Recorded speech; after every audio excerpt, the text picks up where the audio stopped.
Welcome to Mission Evolution Radio Show with Gwilda Wiyaka, bringing together today's leading experts to uncover ever-deepening spiritual truths and the latest scientific developments in support of the evolution of humankind. For more information on Mission Evolution Radio with Gwilda Wiyaka, visit www.missionevolution.org. And now, here's the host of Mission Evolution, Miss Gwilda Wiyaka. The environment, by its very nature, is unified, with every part impacting the whole. Yet in our study and understanding of it, we tend to break it down into parts such as botany, zoology, geology, and so on.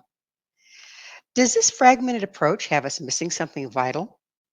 After all, the whole is greater than the sum of its parts. Mission Evolution Radio TV show is coming to you around the world on the X-Zone Broadcast Network, xzbn.net.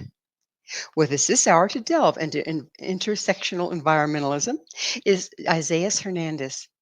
Isaias has a BS in environmental science from the University of California, Berkeley, and spent his college years working on a variety of diversity inclusion work in environmental spaces, academic research, and creative work.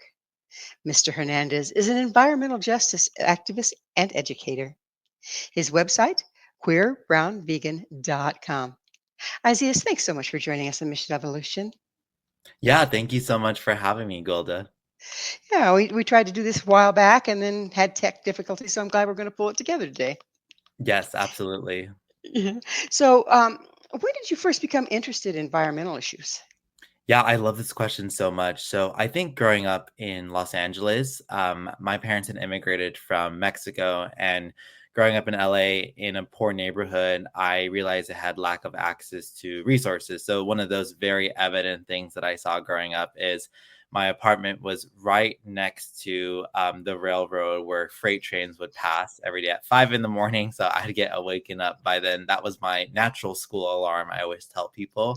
And, for my majority of my life, I always wondered that, why is it that, people that look like me don't have the same amount of resources when I go to different communities in Los Angeles? And you can tell from, higher affluent income zip codes in the United States that they have more access to green spaces, they have fresh air, more access to clean water, and just abundance of green spaces. And so I think for me, the curiosity kind of started when I watched Al Gore's Inconvenient Truth. I was in middle school and obviously had come out back in the early 2000s. And I was just very fascinated by the term global warming. And I just was really confused of like, what does that really mean? And I remember very clearly it said that the benefits of global warming would be happier cows and fresh pastures for animals to graze on. And I said, well, that's a great thing for the animals, right?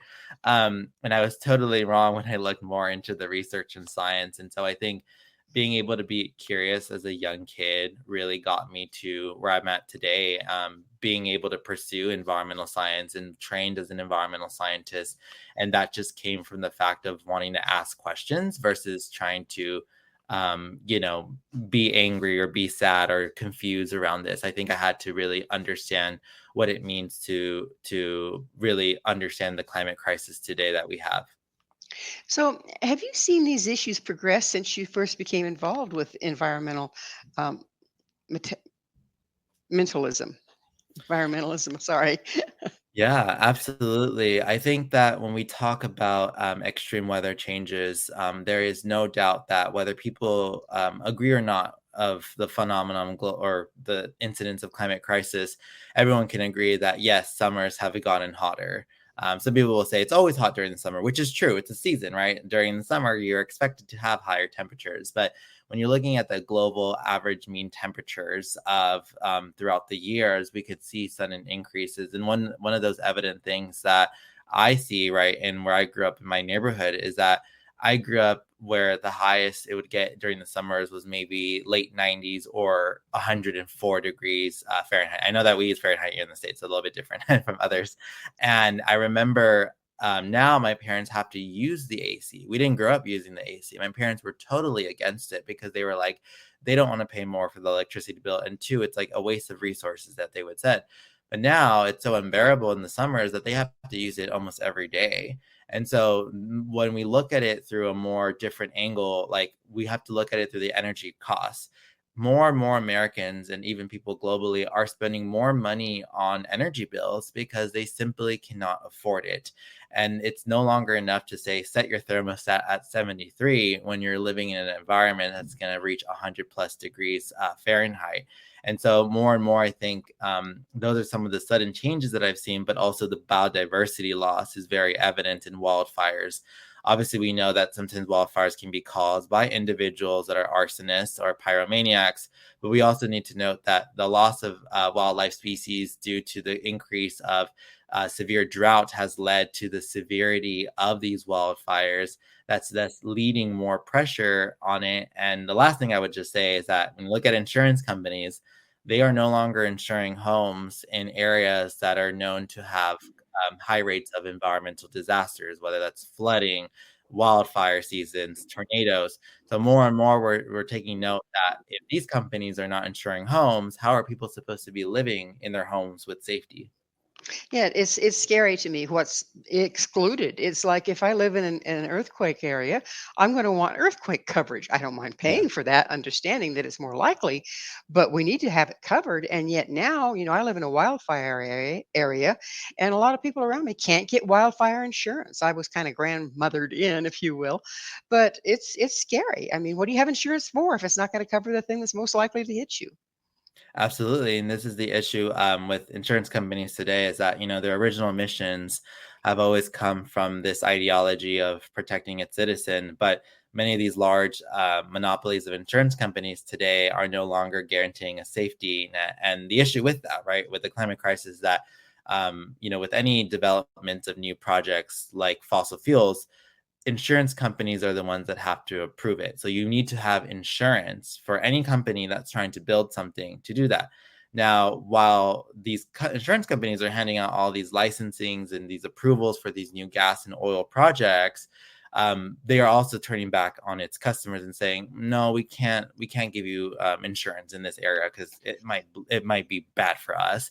And so when we're seeing that more of these companies are gearing their profits and their safety protections over these companies versus its customers, there is this lack of sense of morality, but also trust to its general citizen of like, what does it mean to be insured in an overheating future where my home, where I want to buy now, I need to consider if it's going to be in a disaster zone and whether or not it's actually worth it to buy a home there. And the thing of it is, we don't have any way of knowing where the next disaster zone is going to be, do we? I mean, with all these changes. Exactly. No, we don't know. We do know that for in fact that as regions are going to get more drier and there's more droughts and more prolonged different differences in different seasons, we can tell a map that certain parts of areas due to high amounts of water drought are going to experience high amounts of wildfires. If you look towards the Middle West and the Midwest in the United States, like Minnesota region and like Chicago, they're labeled now as climate refuge states. And climate refuge states are basically areas or environments where with the extreme amounts of temperatures rising in our changing environment, that they are more likely to be resilient to kind of manage or mitigate some of those effects. And that's only because of their proximity and their access to fresh water. Canada, right, has a lot of fresh water and lakes everywhere. That's what it's known for. And the Midwest is kind of similar for that, as water is becoming a more precious and natural resource for our communities. And then there's the living on the coast issue. Okay, what's more beautiful than opening your window and listening to the ocean all night until it's not so fun because here comes the global warming. The waters are rising. The weather is getting more increment, and all of a sudden it's not you're not safe there like you used to be. And yet there's all these homes and all these people, and all of a sudden they can't get insured. So it looks like a huge problem to me. Yeah, absolutely. And I think some of those policies to help mitigate that in the United States is, for one, to ensure that these insurance companies are actually being held accountable by its people by promising to its customers that it's no longer investing in some of these developmental projects. But the second thing is to make sure that those insurance rates stay the same. And stay stagnant because one of the biggest issues, right, even though people are insured, insurance rates continue to rise every year. And so that puts in for different people that are signing up for insurance recently, or those who have been locked in for a time amounts of years for their previous contracts. Some of those contracts are already expiring, or they're going to have to be renewed. So how do we make sure that these companies are listening? There are a lot of other companies out there that are creating insurance companies based on climate policies and climate safety. I don't know the names, but I'm not going to shout them out here. But I do know that there's a lot of other insurance companies out there that are trying to redesign that system for a healthier and happy society. Well, I know that one of the problems they've been facing ever since COVID is the cost of materials for a rebuild. Okay, if you have replacement insurance has gone up, so somebody has to eat that somewhere, and it looks like the insurance company thinks the homeowners are the ones, right? Yeah, absolutely. And this is the issue with, right, when we look at it through a global supply chain issue, is that all the natural resources have gone up since the pandemic. Obviously, one we can say is like inflation and, monopoly greed. But the second thing we can talk more about is how finite these resources are. So when we have more privatization of these certain natural resources that are in different countries, typically in the global south, that are then sourced to us in the global north. Obviously, that's a price point there, but two, how sustainable is this methodology? New buildings today, right, have to follow these different new codes, and specifically in materials. And one of the biggest issues that we have in the building industry is that we can't really upcycle a lot of the materials that are used. So, like, Well, we're going to have to take a commercial break. Isaias and I will return very shortly, so don't you go away. This is Mission Evolution, www.missionevolution.org. When you dissect a frog, is it still a frog, or has it lost some of its frogginess? With us this hour discussing intersectional environmentalism is environmental justice activist Isaias Hernandez. His website, queerbrownvegan.com. Isaias, what is intersectional environmentalism? Yeah, absolutely. So, intersectional environmentalism is a more inclusive way to look at environmentalism that is a form that advocates for the people on the planet.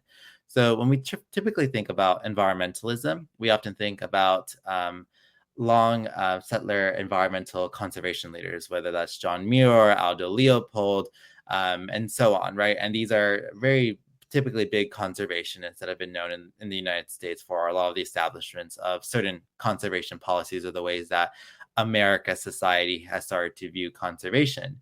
Now, the issue around environmentalism, right, is in its past is that it has not done a really good job in establishing the well-established relationships that many indigenous communities had worldwide. And, some of these authors and conservationists have even seen these indigenous people as using slurs around them. And so when we uncover the history around environmentalism, one of the popular things that I like to talk about here in the United States is looking at the 1960s and 70s Earth movement. Typically, it was noted that many of these environmentalists and people that were involved are typically upper middle class white environmentalists. Now, that's not the issue about the race. What was the issue is that some of the policies, when they were brought around clean air, clean water, access to clean homes that were removed from toxins that typically Black, indigenous, people of color, or people in poverty or rural areas were living in, were exposed to these types of things. However, it wasn't really an attractive way to build a coalition or to get people invested. Now, when we look back at what was happening during that time, we have to talk about segregation. We have to talk about redlining. And so with redlining is one of those examples where, a lot of people that were coming from World War II veterans, they were trying to buy homes, and they were promised by the government and the banking agencies and the city governments that they would let them buy homes. However, a lot of these veterans that were, marginalized people were unable to buy certain homes and certain properties because they were segregated off for only white neighborhoods. And so what happened is that these communities then ended up having to move into these, rural areas or other areas that were already environmentally contaminated by a lot of industries. And there's this conversation of like, what came first, the chicken or the egg? And it's like, what came first, the poor person or the toxic industry? And in reality, no human being should be living in a toxic environment, right? And I think it is very unique to understand that intersectional environmentalism is a more inclusive way to talk about it. And it was coined by Leah Thomas, a Black environmentalist, to really describe her experience as never really feeling a part of the community, even though she studied environmental science, she did research, she worked with all these communities, but still felt that there was a lack of acknowledgement of how do we talk about race and history in a ways that it helps us illustrate us to make us a better environmentalist. And so that's something that I always preach on. So the problem is pretty many faceted, isn't it? Because we have designed our entire way of life around unhealthy practices.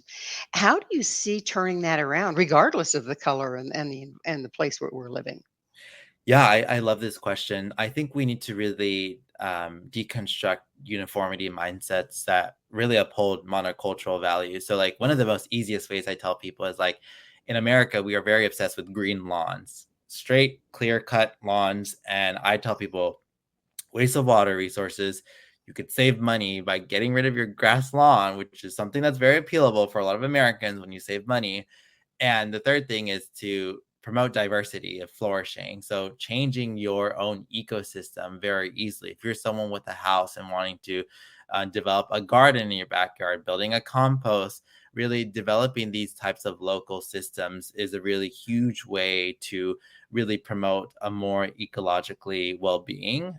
When we talk about a well-being economic system, one of those like really funniest examples that is used is like Finland, right? Finland is noted to be one of the most happiest places on the world. And I have friends who are from Finland, and they kind of laugh at me when they hear that factoid, because they said, you know, it's, I guess it's true to a certain extent, right? Because their government invests in the people. They invest in these community public resources. So I think when we're looking at it through a policy side, right, how do we make sure that public service systems in America are actually serving people, like free lunches for kids? I'm for that because that's my tax dollars that is going to fund the next generation.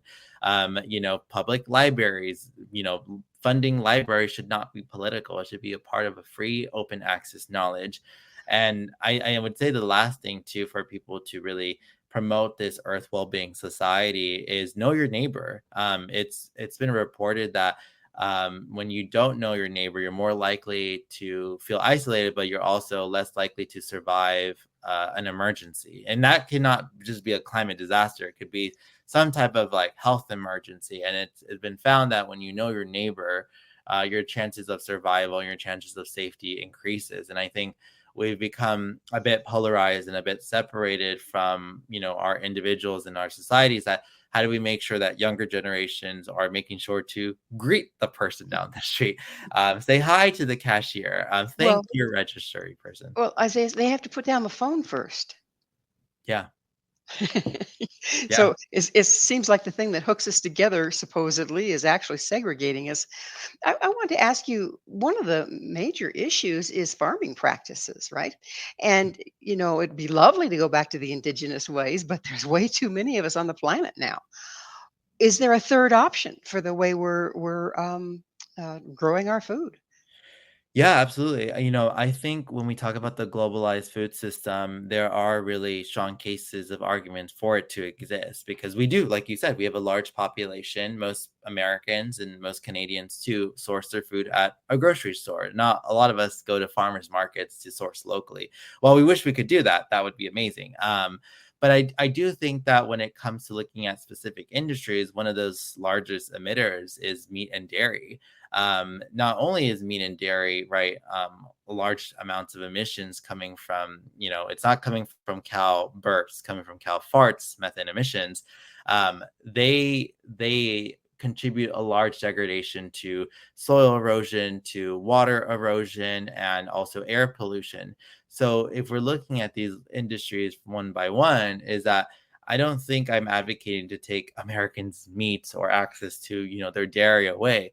What I'm saying is that we've given them so much subsidies for them to continue to exist, and the surplus amount of waste that is generated from this industry, and the amount of you know, listeria outbreaks and other salmonella poisoning that's happening with these products, it needs to be downsized. It needs to be reduced. It needs to be reintegrated. I think that there's industries like here in California where we produce 1/3 of the world's, I think the U.S. food supply system.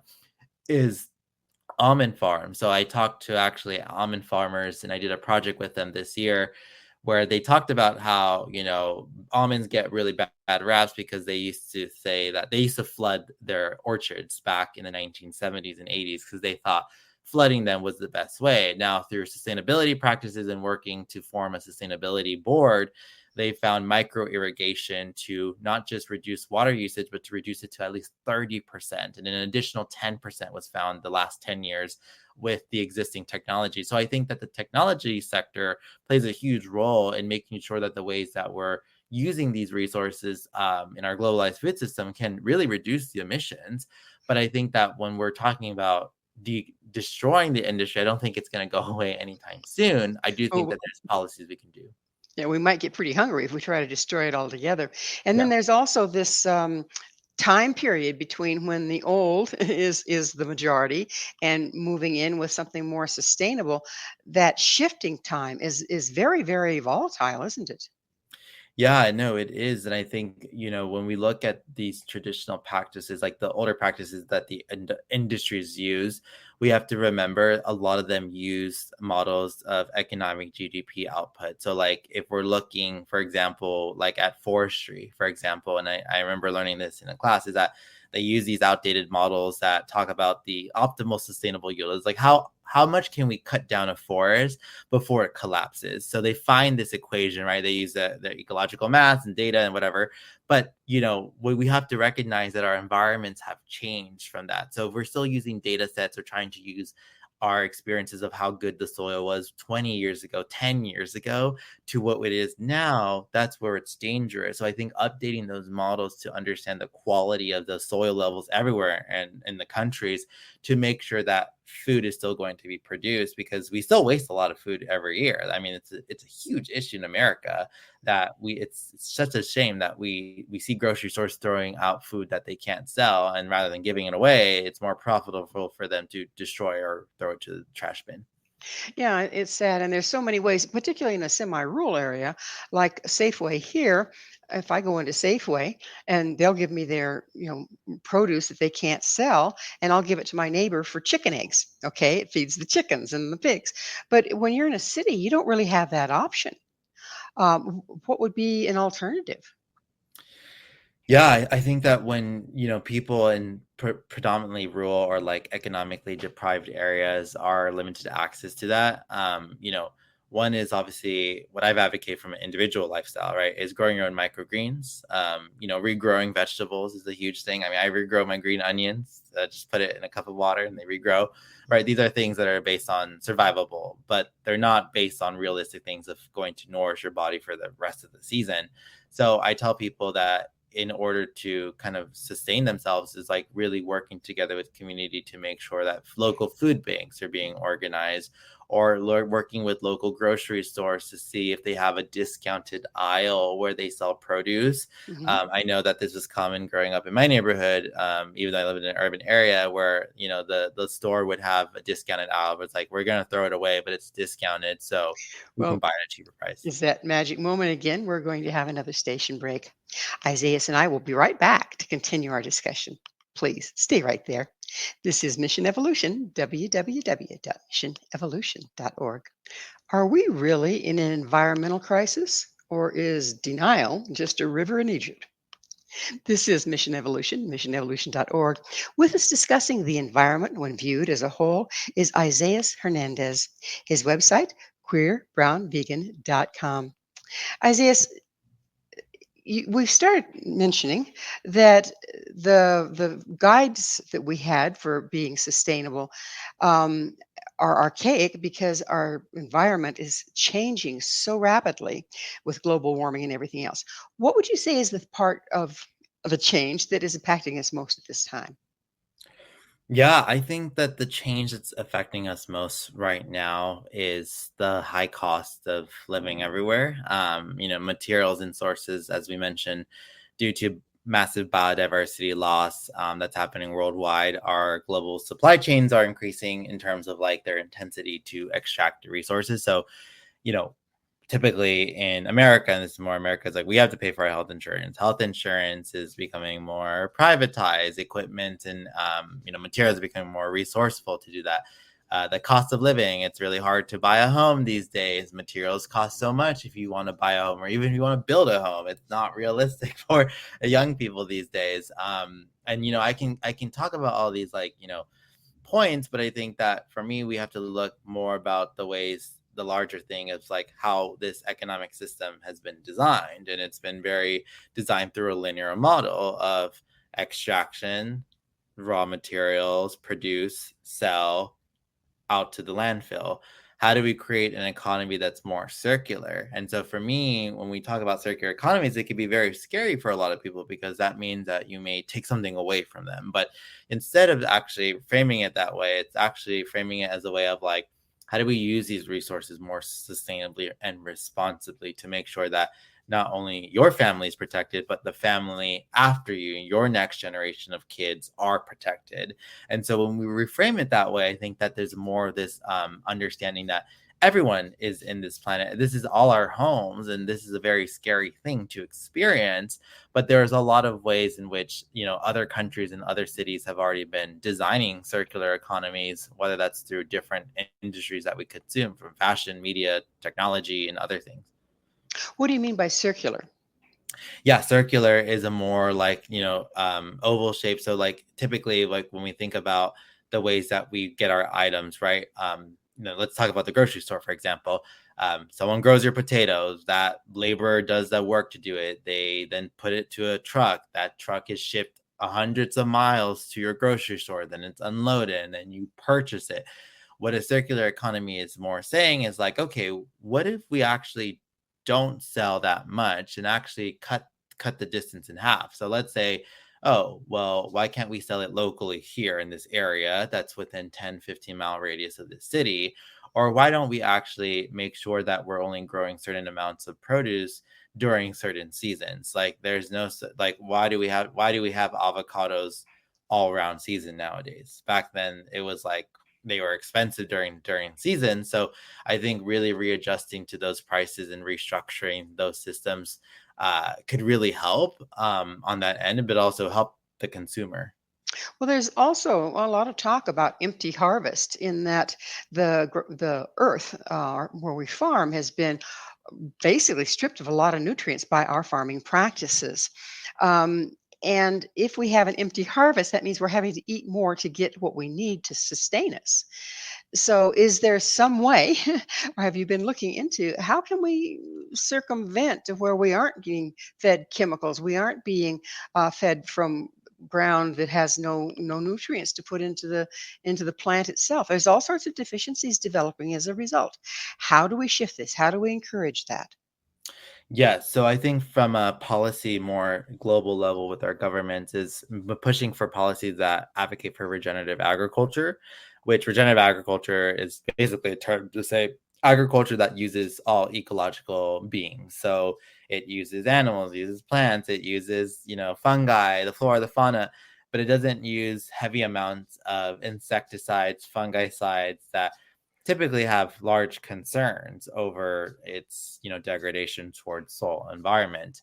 And the next thing I would say, that for people that trying to make sure like well, my soil levels are going down, is growing your own compost. I always say this really great example is that I built my own slow compost outside, which I use that compost into soil to grow my garden. So I grew watermelons, I grew sunflower seeds, I grew onions, like I grew strawberries, all of these things, just by making sure that every produce I ate was composted naturally. I think a lot of people think that you need to do all these like insane things of worms and everything. I did the slow compost method of just using dry leaves, food, only fruits and vegetables. You can't put meat or fish into compost. I don't think maybe it does compost, but I've heard it doesn't. So I don't know about that. But, being able to build my own compost has really built a lot of more agency for me to understanding why we should protect our soil. I think when humans are given tasks to do and recognize having to take care of it, they're more inclined to protect it.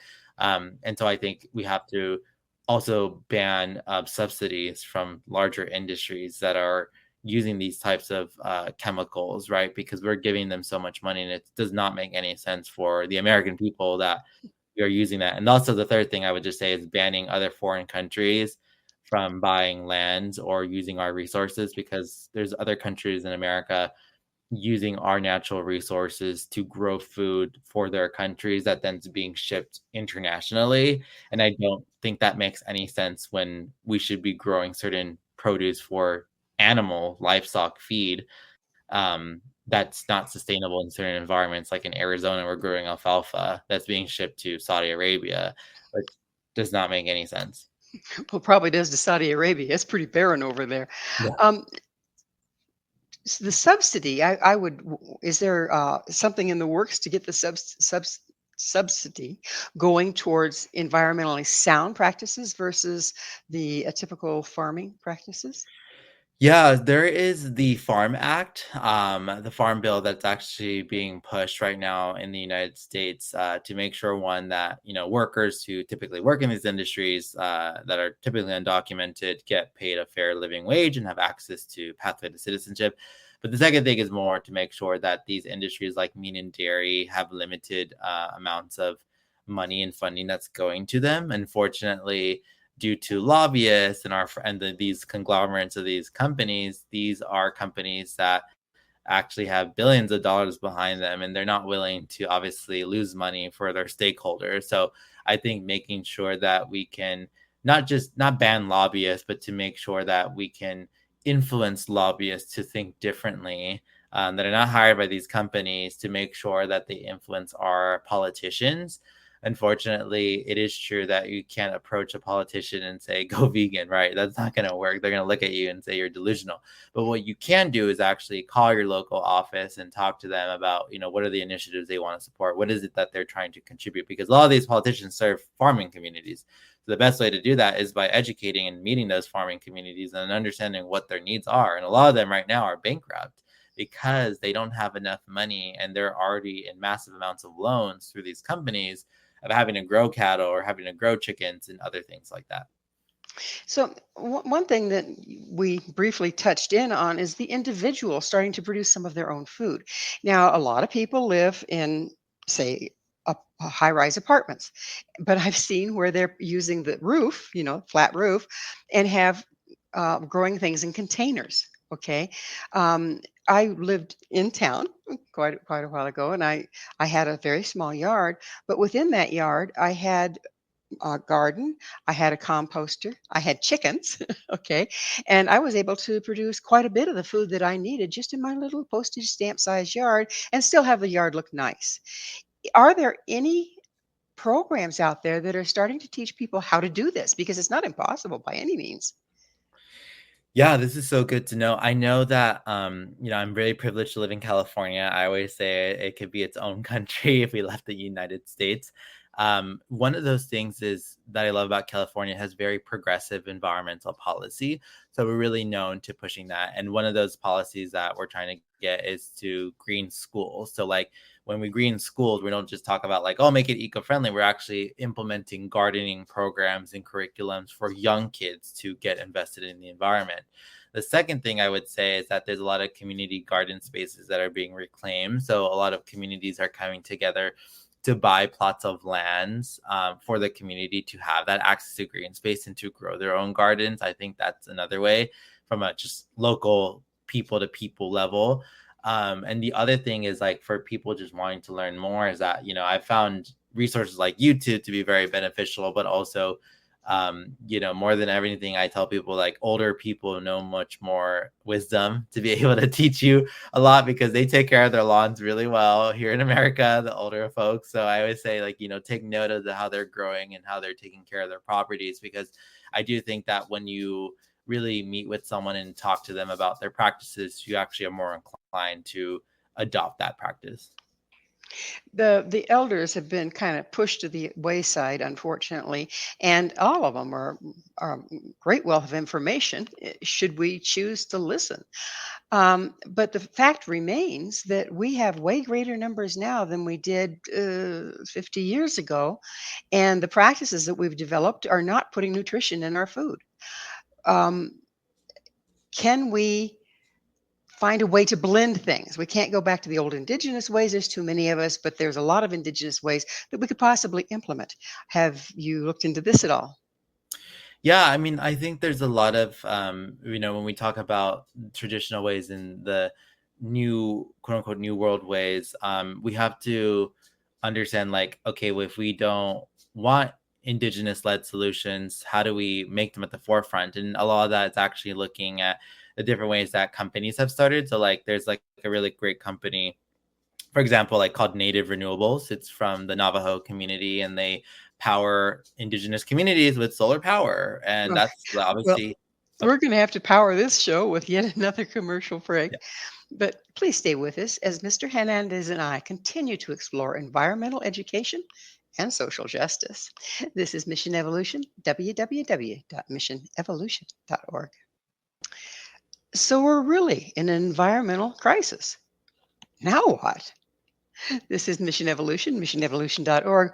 We're continuing our discussion with environmental issues with Isaias Hernandez. His website, queerbrownvegan.com. Isaias, the term environmental crisis sounds like it's an emergency, and I would have to say it probably is. But it sounds like implementing the things that we need to implement to move back to a more sustainable way of growing food, et cetera, is time consuming. I mean, it's, we're way on one end of where we want to be as far as our practices go. How can we get the two of them to blend? How can we move fast enough to have an impact on the environment before it's too late and still be feeding our people? Yeah, absolutely. I think when we talk about environmental crisis, I love to use this terminology from my mentor, who's also based in Canada, the term evidence-based hope. So I tell people that when we talk about evidence-based hope, we're looking at factual science and solutions that are happening on the ground. It's easy for us to go on any news site and we're like, we see doom and gloom everywhere. Like, this is burning, Canada's on fire, LA is on fire, this flooding happened, this tsunami happened, and we can get overwhelmed by it, right? But when we actually understand that a lot of the solutions that are happening, whether that's scientists, policymakers, activists, young people creating their own like farmers markets, like, when we seek to find those solutions, we'll realize that that's the thing with hope, is that sometimes we are blind to it. We don't see it because we're so consumed by, like you mentioned too, by sometimes our phones that keep us away from those actual evidence of seeing from our eyes. And so I think that for me, in order to really balance these types of crises that we're facing today, is give and take, right? So, like, understanding that every moment that you breathe in this life is how do you want to give back? And that's the reciprocal relationship that all of us have been taught, like all humans have been taught to be in reciprocity with each other, is that, we don't just, as humans, we don't just like isolate ourselves and, separate ourselves. We help one of each other. We help our neighbors. And so I think in order for us to tackle this crisis is understanding, like, how can we amplify the solutions, the people that are doing the work. And I think a lot of us, right, can be like, I just work a 9 to 5 job, why should I care about the crisis? I'm trying to pay for my kids' health or my education. We don't want to expect everyone to be that environmentalist hugging trees, but we do expect you to understand that if there's solutions happening on the ground, to find them and to ask for them and to demand for them. Ask your city government for them. Ask them, like, what are their plans for it? Because they represent you. You don't represent them. So, starting at grassroots, if you will, if as many people that can just start a little home garden, that might seem very, very small. But if we think back to the World War II, I believe it was, they had victory gardens. Okay. And they worked really well. And we had pretty good, decent population then. Of course, we have much greater now. How reasonable is it for us to do what they did then and have victory gardens that don't have to be shipped halfway across the continent or the world? Yeah, I mean, I think it's possible to do it. I don't think it's right, like you said, it's not the full solution, it's a part of the solution. So I think that if we're able to reinvest in community gardens, it's a huge appetite for a lot of communities. It's being done here in the United States, where in a lot of communities, like in Detroit, for example, where there's large industries that have left due to, industries being outsourced to different countries. A lot of these communities are typically Black and low income, and these community members have come together to build gardening spaces to feed their people. And I think that's something where we have to acknowledge that there's different conditions and soil levels and qualities have changed over the time. But at the same time, when we take care of the garden together collectively, because having a garden is a lot of work, it takes a lot of time, we can create that type of change. I really hope we can, because, when everybody rallies together, and that was a perfect example of it, the Victory Gardens, when everybody rallies together around this, people are very creative and can come up with solutions you wouldn't dream of, as long as we're not sitting in the victim stance, right? Mm-hmm. So it's that time in the show when I get to ask you, Isaiah, what's your mission? Yeah, my mission is to really provide equitable environmental literacy for people. It's to really make it accessible and culturally significant for a lot of people worldwide, because at the end of the day, education is the stepping tool for us to become better people. And we all have that one teacher who has inspired us to do the work that we do today. I think some of the fly in the ointment is that the educational system is designed around passing the tests that are out there, right? It's not designed around what a person really needs to know to get along in the world. They don't teach you how to balance a checkbook. They don't teach you how to garden, and the list goes on and on and on. Do you see programs coming to the fore that could start providing some of that for the children?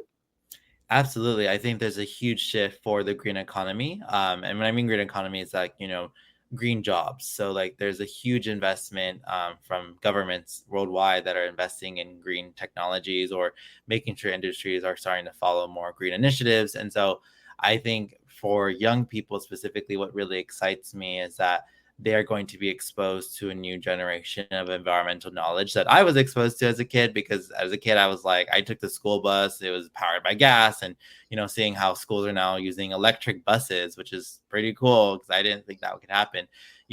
These are all small steps that are being taken, but I think that teachers have a really huge duty to continue making sure next generations of kids are environmentally aware and conscious, because that is their home. And I think the more that we draw those connections, the better.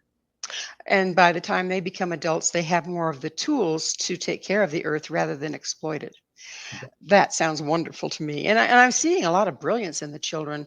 My daughter teaches preschool, and she calls it planting roots, because she teaches them how to garden from the seed all the way to making spaghetti sauce out of the uh, tomatoes. And if they start that young with the appreciation of the cycle of life, the cycle of growing, isn't that a leg up for all of them? Yeah, it's totally a leg up. And it's also when you teach kids more interactive experiences on how to take care of living systems or interacting with living materials or the non-living, like clay, sand, these are all textures and things that I was a kid when we were exposed to these types of activities. And obviously it seems like a rarity these days because kids are hooked onto the iPad sometimes. And I think it's really important for us to remember teachers must be funded to create these programs because they're heavily underfunded. They have to sometimes use their own money to buy these supplies. So, how about again the parents' responsibility? The school can only teach so much. Is there support groups now? I know there is for homeschooling people, but for people just to fill in what they aren't getting in their schooling. Are there some programs now that can help educate parents to educate their children? Yeah, there's really great resources on YouTube around climate change and education. But the other main source I would say is like there's a Climate for Parents Future. It's like an organization that basically prepares parents to talk about the environmental crisis, but it gives them resources to really navigate. Because I think a lot of parents struggle with trying to deal with their kids that have anxiety over the future of the planet. And this is just like, they have fear of like whether they will have a living home. So I think there's a lot of great resources that exist online that they do today, and also a lot of online group chats that exist. So, from your viewpoint, okay, what's your vision for the future of our environment with these programs starting to be implemented? What do you see for the future? Yeah, I see in the future for these programs to be involved and implemented in our governments is One is more accessible transportation through this. Two is like the increase of ecological awareness and education programs where schools are rewilding their own campuses. They're promoting biodiversity. They're creating these sanctuaries for animals and that have homes now that they can live there.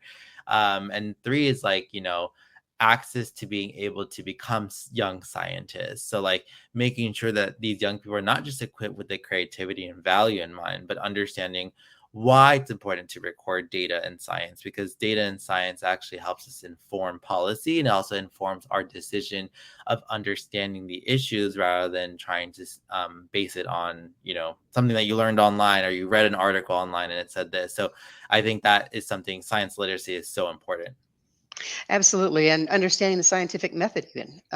We can apply that anywhere with great results if we're taught how to use it. And it seems to me like we aren't taught how to use that very well in the grade school, high school era.